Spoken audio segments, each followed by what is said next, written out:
Cletus McFarland gets a top 10. Austin Hill wins at Talladega finally. And should NASCAR have let the Talladega Xfinity race finish under green? Welcome back to Break Hard. I'm Matt. If you saw my YouTube short on Friday, I kind of detailed why NASCAR disqualified Jesse Love and why his appeal was denied as well. NASCAR did a show and tell where they showed us what the team did and told us why it was against the rules. And I was actually really happy that they did this. Xfinity Series Director Eric Peterson showed the entire rear end housing area, the truck trailing arm, the U-bolt saddle. U-bolt saddle, truck trailing arm should be in constant contact at all times. The mating surfaces should always be touching. They weren't. There's a torque spec for those U-bolts. Obviously, it wasn't torqued down all the way. Some Xfinity car chiefs as well, Wookie Drives on Twitter, said that there is a torque spec, but we never really torque it down because NASCAR typically doesn't check it. And guess what? They checked it because they won the race, and they got penalized for it. But there's a lot of play in the rear end of that race car, which can skew the rear end, which can help them through the corners. And that's all why he got disqualified. But let's get into what we want to talk about today, starting off with the ARCA Series race. Saturday at 12:40 Eastern Time on FS1, Cletus McFarland was in the race in that number 30 Rhett Jones racing car, and obviously he's going to be the story of the day because he brings a lot of eyeballs to the series. Obviously, he had his first start in the ARCA Series back at Daytona in February and got caught up in a couple incidents. His fan base got introduced to stock car racing, and Amber Bachland was unfortunately on the receiving end of a lot of the hate there. But things were cleared up. Cletus coming back for Talladega. He bought a couple of old RVs. He and Biffle and his old Cletus McFarland crew over there. They drove him to Talladega. The Dega Bega is probably going to have to go to every racetrack now because Cletus McFarland gets his first ever top 10 in the ARCA Series, albeit he only has 2 starts. But the goal for him on Saturday, go out there, do some hot dogging, scream, hell yeah, brother, it's Dega, say all the things, rip your sleeves off if you have to, give a great interview, pre-race and post-race, knock those both out there, zig when you need to zig, zag when you need to zag, don't do what you did at Daytona when you should have zigged, you zagged, and when you should have zagged, you zigged, and end up some incidents there, complete all the laps that you can and get the best finish possible. That's exactly what he did on Saturday. But he had some adversity as well, because pretty early on in that race, if you're watching the live in-car camera that NASCAR was streaming on their YouTube channel, 70,000 people were tuned in to watch Cletus McFarland, a crazy number for an ARCA Series race. That's an ARCA audience right there. For the most part, IndyCar would kill to have numbers like that for their streaming service. Basically, the same amount of people that watched the IMSA race from Long Beach on USA last weekend were tuned in to watch Cletus McFarland on YouTube. That's just put it in perspective there. That many people tuned in, but early on in this race, if you're watching, you heard a distinct change in the engine tone as they were going around, 7-10 laps into the race. And he had an engine issue. And it's all right, that sucks because this was obviously going to be the story of the day. And he starts to lose the pack. And they're driving away from him. The team's like, hey, you got to keep up. And he's like, I'm full throttle. I got nothing right now. This is all I got. And the team brings him down to pit road under caution. They pop the hood. They're like, hey, probably a plug wire. Spoiler alert, not a plug wire, something internal. Send him back out there all right, get the best finish that you can out of it. And his spotter, Kevin Hamlin, and Cletus McFarland did a masterclass in keeping up with the draft despite not having all the horsepower everybody else did. Cletus went out there with 8 screaming bald eagles, ended the day with basically 7.5 screaming bald eagles underneath the hot rod there as he was hot dogging around Talladega. But he kept up with the pack, and that was the big thing there. He kept enough cars behind him that would keep him in within reach of the cars in front of him so that he could stay in the draft, stay engaged. And he managed to get a top 10 finish, P10 finish on the day. There was a 1-lap shootout to the end of the race, and he restarted P14, ends up P10, survives the day, brings it down pit road. And I saw all the people on the internet being like, typical Ford, always breaking, fix or repair daily. Should have been in a Chevrolet, wouldn't have had that issue. Well, all the ARCA cars run a standard Ilmor engine in it. Said the Ilmor engine guys came over, popped the valve cover off, and valve spring number 6 broken in half. Not ideal there. Still got a top 10 finish out of the day, though. That's huge for he and that entire team. That's a big-time confidence builder. Not that Cletus McFarland's lacking confidence by any means, but the fact that this is only his second ever race in a full-body stock car, third time, really, he's ever been on track with it in sort of a race setting with other cars around Daytona, and now this. That's good. That's impressive. It's not, I know everybody talks about anybody can get there and just drive around Talladega, put your foot to the floor, turn left. There's still some skill involved in it, and there's luck as well, especially at these racetracks avoiding things. But for a guy that has not done this before, in his second race to get a top 10, that's a good, building block for him, especially when he was having engine woes as well. If that thing was, purring at full song there, maybe he does end up getting a top 5 finish or, tries to contend there at the end. Regardless, good run for him. Great for NASCAR, great for ARCA. A lot of eyeballs on that race, a lot of eyeballs on the YouTube channel as well. For Cletus, he says he's going to run the ARCA race at Bristol later this year. It's on September 11th. It's a precursor to the Truck Series race. And what better day than, 9/11 to have a bald eagle screaming around the high banks at Bristol. After the race, though, he gave a great interview with Josh Sims on FS1, and he said that he and the Biffmeister, as he's been referring to Greg Biffle, talked about, doing something for the fall Talladega race. Keep in mind, there's no ARCA race in the fall, so that means he's either going to make his first Truck Series start or his first Xfinity Series start. Brett Jones Racing has Xfinity cars. They were fast last year with Noah Gragson. Maybe he gets that done. Will NASCAR approve him for that? I think they would. They've definitely approved him for a truck start. I think they'll approve him for an Xfinity Series start because he has 2 ARCA starts on a similar racetrack or on the same racetrack there. And he has the ARCA test as well. So he's got a lot of seat time within the draft there. I think that he would be all right. The one thing I appreciate about Cletus is he knew the in-car camera was on him. Obviously, NASCAR told him that they were going to do the live stream and everything like that. He was constantly giving updates to the camera. And I appreciate that so much. And I kind of wish that the mic would have been plugged in because this guy is content, right? And I thought that was really good. It's engaging for the fans. And even when they came in and tried to fix the engine issue, he still gave the camera a thumbs down because it wasn't fixed, obviously. So, overall, really good day for he and that entire team. The winner of the race, Lawless Allen, picks up his first ever ARCA Series win. Came close to taking the Rayoum brothers to victory lane in the Truck Series last year. He said that was the wallpaper on his phone, the background on his phone, and now he can finally change that to himself in victory lane. Got the monkey off his back, as he said. Auto Park It put a lot of money into this kid over the last few years, and I guess they got ROI from it. Finally went in an ARCA race as well. Good for him. Thad Moffitt came home second for Nitro Motorsports. And then you had Isabella Robusto finishing in third for Venerini. Really good run for her. Highest finishing female ever at Talladega.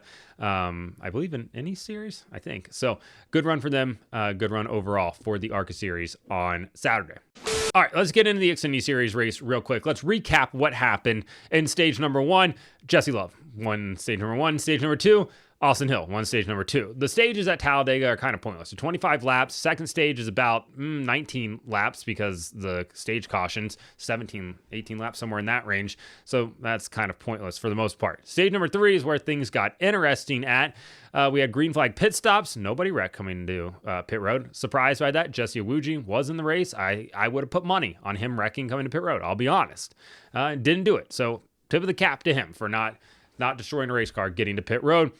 Chris Wright has done it this year. So far, Jesse Iwuji on the tier list of have you wrecked coming to pit road, he's above Chris Wright still. So he's got a positive in there for himself.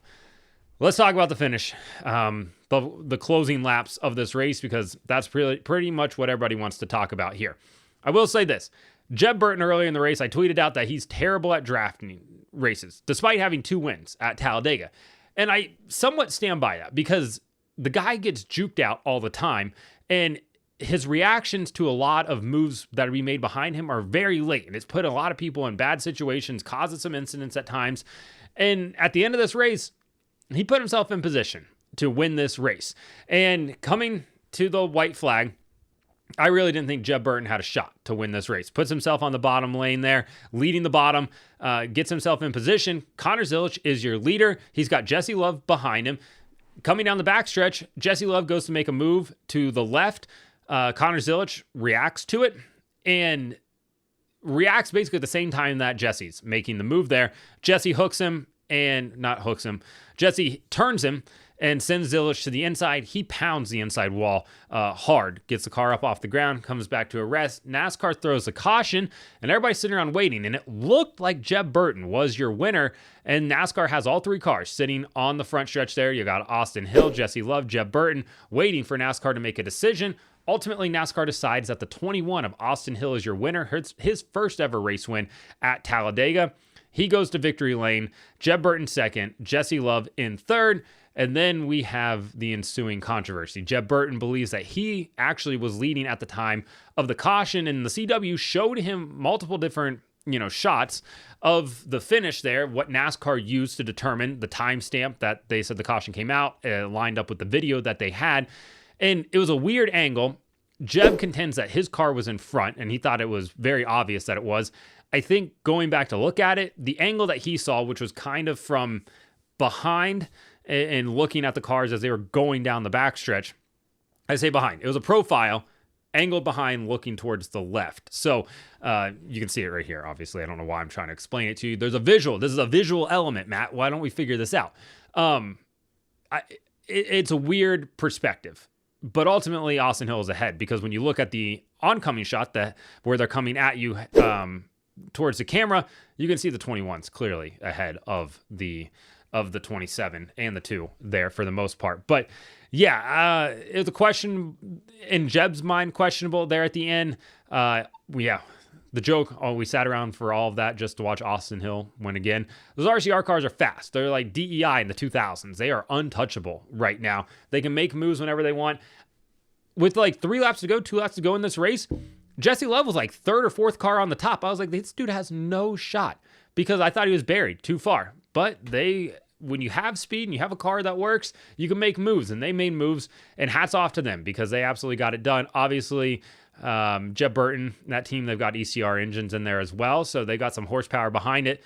But a race that probably should have been Connor Zilich's if he doesn't get turned, by Jesse Love, like he's Austin Dillon on Eric Almirola at the Daytona 500. Maybe he gets it done.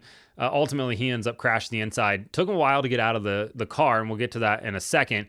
But overall, the Xfinity race was really, really fun. A lot of sketchy moments. You had Justin Allgaier basically trying to turn Austin Hill down the backstretch, not actively trying to, but the way he was racing him super hard. I mean, he was basically crab walking the 21 down the backstretch at one point. That was pretty sketchy. You had Eric Almirola try to clear himself up into the outside lane, but Catherine Legg was fully there. And his spotter, Stevie Reeves, said clear, but Eric Almirola apparently was waiting for an invitation from Stevie Reeves to be delivered to the race car before he made that move up, because by the time he made the move up, it wasn't clear anymore, and Catherine Legg was there.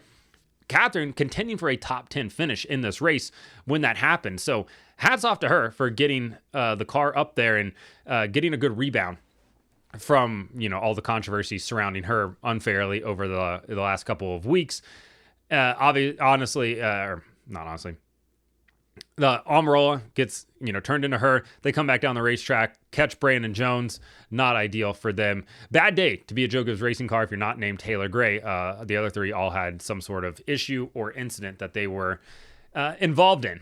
Now, let's talk about the end of the race here, because there's going to be some fans out there that are mad about this, and that's just typical NASCAR fan nature. You're going to be mad about something. They're always going to be mad. Should NASCAR have let this race finish under the green?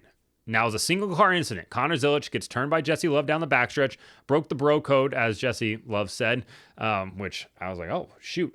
Back to 2009, MTV is going to put this show back on television again. Actually, it might have been like 2015. Whatever. Doesn't matter. Single car incident at Talladega, 2.66 mile racetrack. Should they have let him race back to the line? A lot of fans will say, yeah. I'm going to contend that no, they should not have. They made the right move throwing the caution because it was a big time impact for Connor Zilich. Like, you need to get safety vehicles moving, and he was slow to get out of the race car as well. He's fine. He came out of the infield care center, but you need to get safety vehicles moving because of where the start finish line is at Talladega, closer to turn 1. Once you get through the tri over there, yeah, you got to throw it in this situation. Does it suck? Sure, everybody wants to see a race finish under green, but sometimes they don't, and that's totally fine. They made the right decision here. Yeah, it sucks that they have to go to a video review to be like, oh, so-and-so is the winner. That's just the nature of super speedway racing. But what I don't want to see them do is just re-rack them and just guarantee a green flag finish. That's stupid. That is... Everybody wants to talk about gimmicks. Well, NASCAR's so gimmicky. That is the ultimate gimmick, and I do not want to see that because you're going to wreck more race cars, and more times than not, the guy that probably did have the best car that should win the race isn't going to win the race. And what's the point of racing then? It's dumb. I don't like that idea at all. Sometimes you're just treated to a caution finish. And My hottest take is the fact that all races should end at the scheduled race distance. If it's 500 miles, we end at lap 200 for the Daytona 500. We don't go to overtime regardless. If the caution comes out with 2 or 3 to go, we just finish under caution. That's probably my biggest hot take, next to the fact that we should only count modern era wins for Richard Petty, and Jeff Gordon is actually the wins total leader. But that's the topic for a different day once again. So let me know in the comments. I'm interested to see what people think. Should they have raced back to the line? Should they not have raced back to the line here? What do you think about the ARCA race?